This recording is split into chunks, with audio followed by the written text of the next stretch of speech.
바울은 고린도 교회를 향해서 여전히 고린도 형제들아 이렇게 호칭을 쓰고 있습니다. 형제들에게 복음을 다시 전하고 있습니다. 은사에 대한 이야기들이 앞에 기록되어져 있고 15장에는 부활에 대한 이야기가 나와 있습니다. 물론 부활을 언급한 이유는 복음이기 때문입니다. 부활이 복음이다라고 하는 것이죠. 이 말에 이제 고린도 교회 교인들이 함께 부활에 참여하는 자들이 되기 원하는 소망함으로 부활에 대한 말씀을 15장에 하고 있습니다.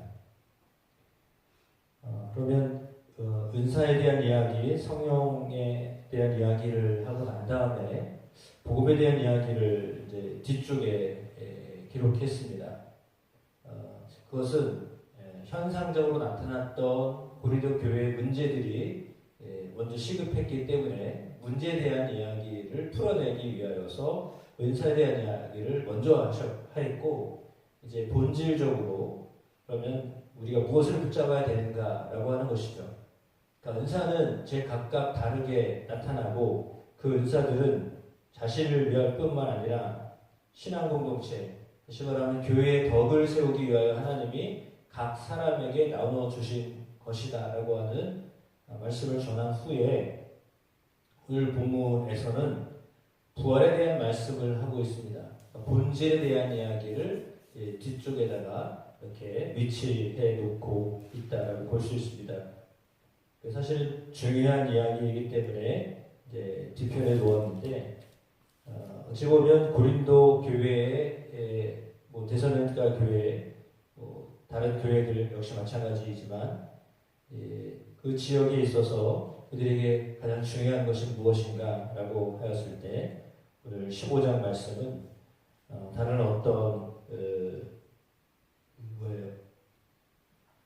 앞전에 나와 있는 말씀들보다 분량도 훨씬 많고 내용도 심도 깊게 이렇게 다루고 있는 모습을 볼 때 거의 끝마무리 되어가면서 본질적인 이야기들을 지금 하고 있습니다. 복음의 본질은 무엇인가? 바로 예수 그리스도의 부활이다라고 하는 것입니다. 왜냐하면 바울 되었던 것도 부활하신 예수 그리스도를 만났기 때문에 가능한 일이었기 때문이죠. 그러니까 예수님 살아계실 때 만났던 예수님이 아니라 부활하신 예수님, 그러니까 공생의 전에 만났던 예수님이 아니라 공생의 후에 만났던 예수님, 부활하신 후에 만났던 예수님을 바울이 만났기 때문에 그 부활이 왜 중요하냐?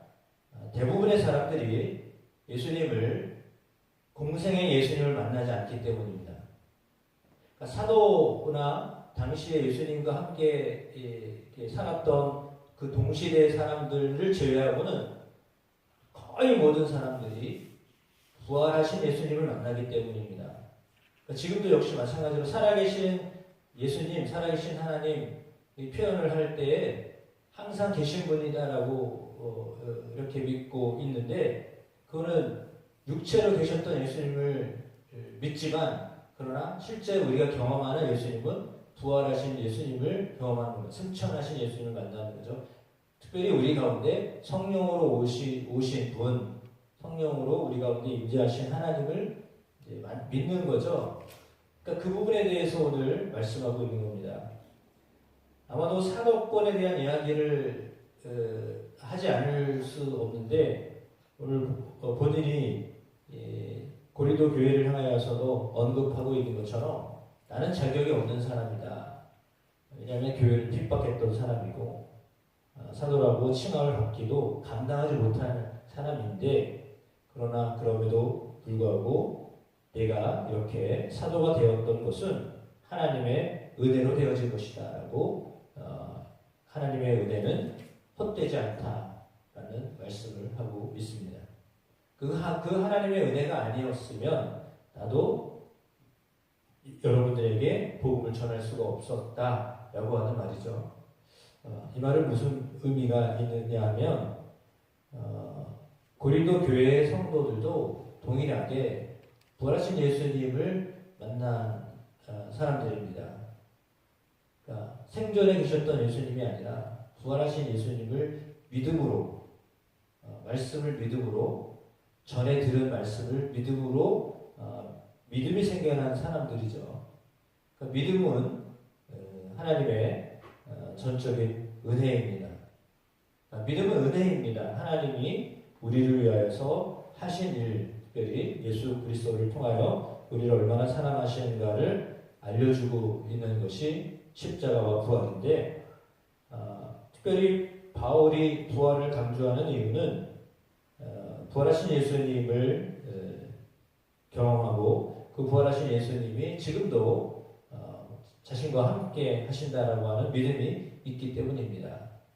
그래서 부활하신 예수님으로 인하여서 사도도 되었고 그 복음을 이제 증거하기 위함인데, 부활이라고 하는 사건 자체는 성경에 기록된 이야기다라고 하면서 이제 성경대로 예수님이 우리의 죄를 위하여 죽으셨고 장사에 지난 바 되셨다가 사흘 만에 다시 살아나셨는데, 증인들이 한두 명이 아니다. 게바로부터 시작하여서 12 사도들, 그리고 500여 형제들, 그리고 지금의 대다수의 살아있는 모든 사람들, 그들은 어쩌면 잠들어 있다라고 하는 표현을 6절에 썼는데, 이제 잠들었다는 표현은 이제 죽었다는 표현이겠죠. 죽어있는 사람입니다. 야고보에게도 보이셨고 모든 사도에게와 맨 나중 만삭되지 못하여 난 자 같은 나에게도 보이셨다라고 했습니다. 그러니까 부활은 분명한 사실이고 증인들이 있다라고 하여서 그 부활의 예수님께서 나로 하여금 사도가 되게 하셨고, 이것은 전적으로 내가 믿고 싶어서 믿었던 것이 아니라 부활하신 예수님이 나에게 나타나셔서 나에게 믿게 하셨다라고 하는 것입니다. 그래서 나는 하나님의 은혜로 지금 이렇게 사도의 직을 감당하고 있다, 말씀을 전하고 복음을 전하는 자로 살고 있다라고 이렇게 말하고 있습니다. 그렇습니다. 복음을 전할 수 있는 것, 그리고 부활하신 예수님을 증거하며 살아갈 수 있는 것은 전적인 하나님의 은혜이다라고 하는 것입니다. 그러니까 하나님의 은혜로 이 모든 일들이 진행되고 있는 것이지 자랑할 것이 하나도 없다라는 말을 지금 하고 있는 겁니다. 그 말은 무슨 말이냐면, 나도 자랑할 것 없고 당신들도 자랑할 것 없다, 이 말입니다. 그러니까 나도 복음을 전하지만, 그래서 여러분들을 교회인들이 되게 하였고 하나님의 자녀가 되게 하였지만 나도 나를 내세울 게 없다, 그 말입니다. 그러니 교회 안에서 내세울 게 있다라고 생각하는 사람들을 향하여서 우리가 다 하나님의 은혜로 세운 바 된 사람들인데 우리가 뭘 자랑할 수 있겠느냐? 우리는 오직 하나님의 은혜를 나누어야 된다라고 하는 것이죠. 그러니까 하나님의 은혜, 전적인 하나님의 은혜로 우리가 되어준 것 아니냐. 나의 나됨은 하나님의 은혜다, 오직 하나님의 은혜다라고 하였던 이 유명한 말씀, 15장 10절의 말씀은 모든 사람들에게 적용될 수 있는 너무나 값진 말씀이라고 믿습니다. 하나님의 그 은혜가 헛되지 않게 해야 된다라고 했습니다. 그 은혜가 너무 귀하고 값진 것인데, 그 은혜가 자기를 드러내기 시작하고 자기를 드러내는 것이 심화돼서 분쟁과 갈등과 싸움으로 나아가면, 그러면 그것은 하나님의 은혜를 가리우는 일이 된다라고 하는 것을 말하고 있는 거예요. 그러니까 하나님의 은혜가 너무 귀하고 중요한 것인데, 그 하나님의 은혜를 생각하지 않고 자기가 구원받았다는 사실을, 또 구원받아서 이런 은사를 받았다는 사실을, 그래서 내가 하나님께 이렇게 쓰임받고 있다라고 하는 사실을 너무 강조하다 보면 주신 하나님에 대하여서 그것이 은혜로 말미암았다라는 것을 망각한 채 근본을 잃어버린 채, 기본을 놓친 채 겉으로 보여져 있는 표면적인 어떤 현상만 가지고 왈가불가 이렇게 하게 된다라고 하는 거죠. 그 근본 뿌리는 하나님의 은혜인데, 부활인데, 그 부활을 놓치고 그냥 겉으로 드러나 있는 것들을 가지고 이야기하면 안 된다라고 하는 말씀입니다. 분명히 부활은 사실이고 그 부활에 대한 열매로 우리가 다 하나님의 자녀가 되어진 것은 사실입니다.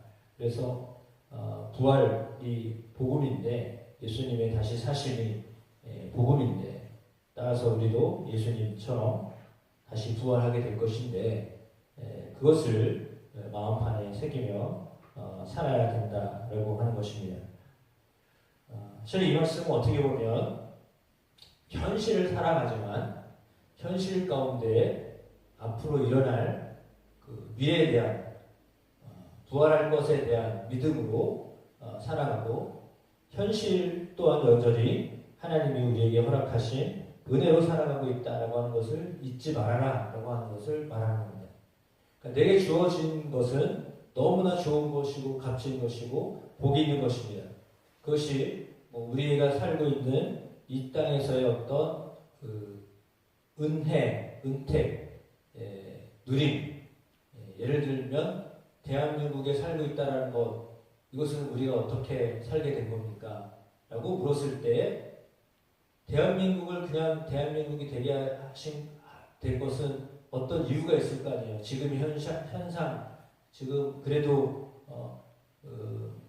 군사력이 세계 5위라고 하고 경제 10위권 안에 들어가 있고, 이게 엄청난 변화가 100년도 안 되는 사이에 이 작은 나라에, 정말 작은 나라에 벌어졌다라고 하는 것은, 더군다나 강대국들 사이에서 그런 일들이 일어났다라고 하는 것은요, 정말 자다가 깰 일이에요.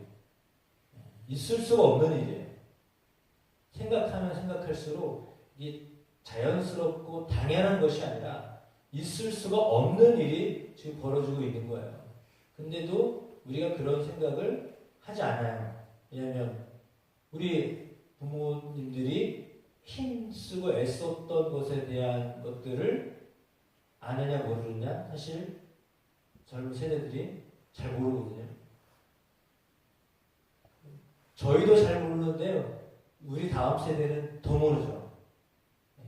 저희도 모르는데 다음 세대들은요 당연한 거라고 생각해요. 왜냐하면 이게 그냥 흐름인 줄 알고 그래요. 절대 그런 게 아니거든요. 이건 하나님의 전적인 은혜이지 이렇게 될 수가 없는 거야. 이 나라가 이렇게 되어질 수가 없는 거예요. 그런데도 이렇게 되어졌다라고 하는 것은 하나님의 은혜이거든요. 그러니까 정치적으로 말하자면 우리가 민주화를 시켜서 이렇게 됐다? 위험한 말이지만 민주화가 돼서 이렇게 된 게 아니라요, 하나님의 은혜가 있었기 때문에 되어진 거예요. 민주화는 그냥 됐나요? 거기에 희생이 있고 거기에 고통받았던 수많은 젊은이들이 있었기 때문에 가능했던 거예요. 사실 그때도 기성세대들이 사실 뭐 한 게 있을까 이런 생각을 하게끔 그래요. 정치인들이 그때 막 나서서 한 게 아니잖아요. 기억나기로 1980년대 젊은이들이 그냥 거리로 쏟아져 나오고 그래서 민주화 요청하고 해서 사실 되어진 거 아니에요. 지금도 역시 마찬가지예요. 근데 그때 했던 그 세대들이 지금 기성세대가 됐잖아요. 근데 어떻게 보면 역사는 반복되고 있어요. 기성세대들이 자기들이 잘하고 있다고 생각하지만 젊은 사람들이 볼 때는 이게 아닌 거잖아요. 그래서 지금 이제 공격을 받는 세대가 된 거예요. 이건 뭐냐면 사실은 기본적인 것들을 놓칠 때 발생되는 일이에요. 선거일도 역시 마찬가지고 우리 삶의 일도 역시 마찬가지예요. 기본적인 것들을 놓쳐버렸을 때 생겨나는 그런 어려움들이 이제 표면적으로 드러나는 거죠. 그러니까 기본이 무엇이냐? 하나님이 우리에게 주신 기본이 무엇이냐라고 하는 것은요, 생명 자체는 선물이다라고 하는 거예요. 그게 가장 기본이에요. 생명은 내가 택한 것이 아니라 하나님이 주신 선물이다라고 하는 가장 기본적인 거예요. 그러니까 내게 주어져 있는 선물이다라고 하는 것입니다.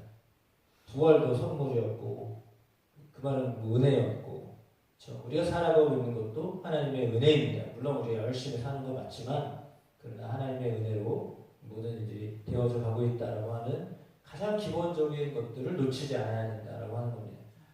수고하고 애쓰는 것 맞습니다. 우리 선배들이, 우리 부모님 세대들이, 더 위의 선배들이 이 나라를 위해서 애쓰고 수고하고 정말 말도 안 되는 침략 시대, 일제 침략 시대부터 전쟁, 그리고 민주화, 정말 파란만장한 역사를 그 짧은 시간 안에 다 고쳐냈잖아요. 근데 그런 정말 말로 표현할 수 없는 어려움들이 우리 가운데 있었는데, 그 어려움들을 잘 극복해 가면서 오늘날에 우리가 되어진 것처럼 여러분 개개인의 삶에도 역시 마찬가지일 겁니다. 힘들고 어려운 과정들이 잘 지나가고 나서 그래도 지금의 우리의 모습이 있는 것입니다. 근데 그것이 다 우리의 애씀과 노력과 그 전에 하나님의 은혜였다라고 하는 것을 잊어버리면 안 된다라고 하는 것입니다. 그러니까 하나님의 은혜였다.